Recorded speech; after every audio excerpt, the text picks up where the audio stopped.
So tension between United States and Venezuela is getting worse day in, day out. So America showed massive military build-up in the Caribbean.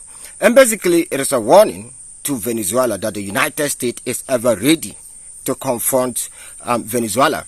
Venezuela, in response, recently also came out and they said they are going to recruit young Venezuelan citizens to join the army. They are ready to also fight against America. They are not going to give the United States whatever they want. So the whole thing is getting more interesting. So the media and many experts around the world are asking one question: will Russia, China, and Iran intervene? Well, in this video, I am going to explain to you guys whether they will join or not, especially with Russia, because officially, Venezuela have a contract with Russia. There is an existing contract between Venezuela and Russia, but it doesn't include sending in personnel. It is all about weapons. By the way, you watch the video. New images show Marines aboard the USS Fort Lauderdale, escorted by the destroyer Stockdale, transiting offshore, a mere 7 miles from Venezuela. Those Marines just wrapped up a week of training here in Trinidad, part of the show of force known as Operation Southern Spear in the Caribbean.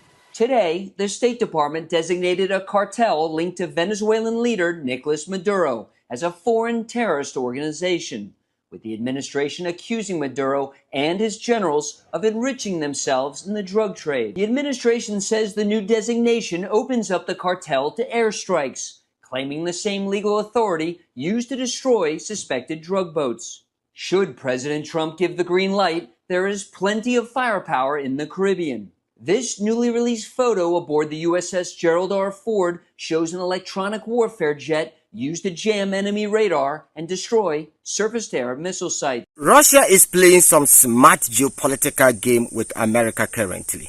So we are about to witness another Cuban missile crisis very soon. So Russia is going to use Venezuela as a bargaining chip against America. So they are going to tell them that if you can support Ukraine, then equally we can also support Venezuela. Note, this whole Venezuela invasion was something that Donald Trump planned of doing back in 2019. So this whole tension between Venezuela and America didn't start recently. It started back in 2019 when Donald Trump was in power. The Russians quickly came into the defense of Venezuela, which scared America from invading Venezuela. Now, as I said, this is going to be a win-win situation for both Venezuela and Russia. Russia is going to use Venezuela as a bargaining chip, just like what happened in Cuba. You know, Nikita made it clear that if America touched Cuba, that would be direct declaration of war on Russia. So this made the JF Kennedy government think twice. So they decided not to touch Cuba. And eventually Fidel Castro was left in peace because Uncle Sam was doing everything possible to get rid of Fidel Castro. Yes, Fidel Castro allowing the Russians to place their weapons or nuclear weapons directly on his soil was a geopolitical game that Nikita Khrushchev was playing. But in return, it also protected him from America. So I see the same game here. So Putin is also trying to send a message to America that, look, you are surrounding us with your bases, you are surrounding us with NATO, and equally we can also play the same game. If you don't want us close to your border, then also make sure that you don't come close to our borders. I think this is the game that Putin is trying to play here. Some analysts believe that Russia won't be able to support Venezuela because of the ongoing war in Ukraine. I believe this is pure miscalculation. Russia have the military might to support Venezuela currently if they want to, because this is basically going to be delivery of weapons. I hope you guys remember my yesterday's update. I quoted United States Army Secretary Dan Ruskol. He told Ukraine that Russia production currently exceed whatever the army demands. So Russia currently have a lot of weapons in stockpile, which clearly, if they want to send to Venezuela, they can sell. Even during this war, Russia is still selling weapons to other countries. They are selling weapons to Egypt, they are selling weapons to Iran, They are selling weapons to Turkey. Don't forget that somewhere in 2023, Turkey bought Russia S-400 air defense systems. So Russia have the military capacity to support Venezuela if they want to. Now, the main point is, this is not a full-scale war. That is what people overlook. Looking at Russian military might, what is currently happening in Ukraine is they are not using their full military might in Ukraine. When I check my analytics, I realize that some of you share the videos to WhatsApp, Facebook, and other places. Quick shout outs to all of you. Thank you very much for supporting the channel. We are still far from where we want to be. Hit on the like button. This will help the platform grow. And if you are new to the channel, subscribe.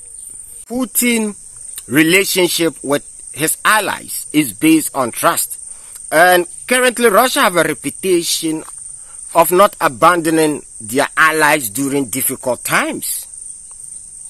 They don't do that. We can use Syria for an example. When the whole world was against Syria, when NATO was doing everything possible to get rid of Assad, despite all the allegations against Assad, Putin still stood behind Assad. Despite whatever they said about Central African Republic, Putin still sent in the Wagner group to support Central African Republic. Despite all the allegations against Burkina Faso, Mali, and Niger, Russia is still standing behind Burkina Faso, Mali, and Niger. They are still supplying them with weapons. Now, Russia is a superpower not because of their economy. Hell no. Russia's economy is nowhere close to America or China. And Putin knows this. The only reason why Russia is a superpower today in the world is because of their military. And Putin is spreading Russia's interests through the military. So trying to abandon Venezuela in these difficult times is going to give Russia a very bad reputation. And I don't think Putin wants this for Russia now. But when America started threatening invasion of Venezuela, Russia sent in 2 warships.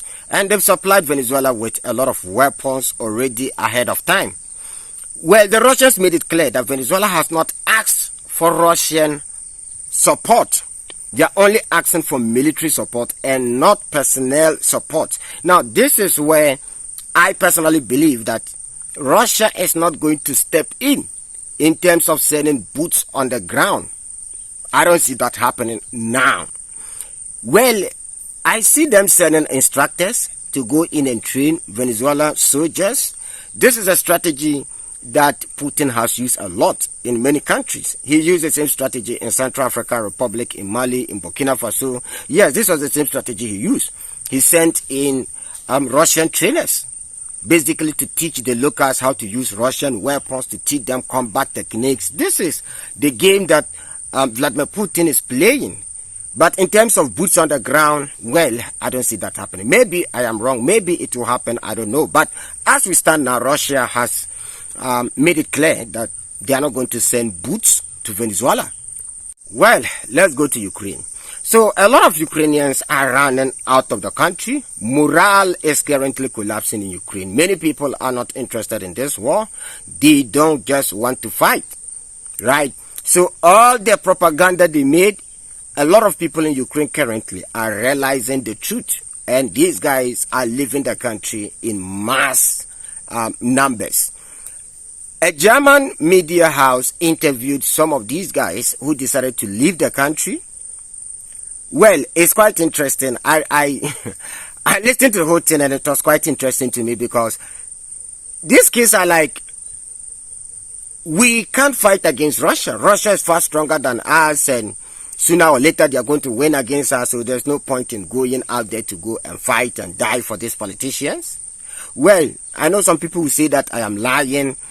Please listen or read, because it was translated, so you have to read the transcript, right? So you can pause and read whatever they said, because the whole interview with these kids were granted in German language. Not all of them are kids, right? Some of them, basically, they are kids. Kids, I don't mean kids, at the age of 10. I mean, within their 20s, yes. Was denken die neu angekommenen Ukrainer über diese Worte? Das ist Mist. Wir sterben nur. Wir sterben. Russland ist stärker als die Ukraine und zu kämpfen heißt, nur zu sterben. Russia is more powerful than Ukraine, and its fight about only dying. Es gibt keine Zukunft für unser Land, unsere Nation, wenn die ganze Jugend getötet wird. Auch vor einer Beratungsstelle in Berlin-Treptow stehen neuerdings viele junge Ukrainer an, die vor kurzem angekommen sind. Als der Krieg ausbrach, war ich 17. Ich hätte ausreisen dürfen, aber niemand dachte, dass der Krieg so lange dauert. Als die Grenzen wieder aufgemacht wurden, habe ich mich mit meinen Eltern beraten und beschlossen, dass es besser ist, wenn ich gehe. Niemand weiß, was noch passiert. Ich war glücklich, dass ich aus meinem Land raus konnte, dass ich die Welt kennenlernen und den Krieg verlassen konnte. Ja, natürlich liebe ich die Ukraine weiterhin, aber für junge Menschen ist die Zukunft im Nebel. Besser jetzt gehen und bereuen, als nicht zu gehen und es zu bereuen. Today's update will be very short because I'm currently at a funeral, so I have very limited time. But I'm committed to this, regardless what, I want to always bring you guys these updates. Thank you very much for watching this video once again. If you enjoy what I do, don't forget to hit on the like button and subscribe to the channel. Shalom.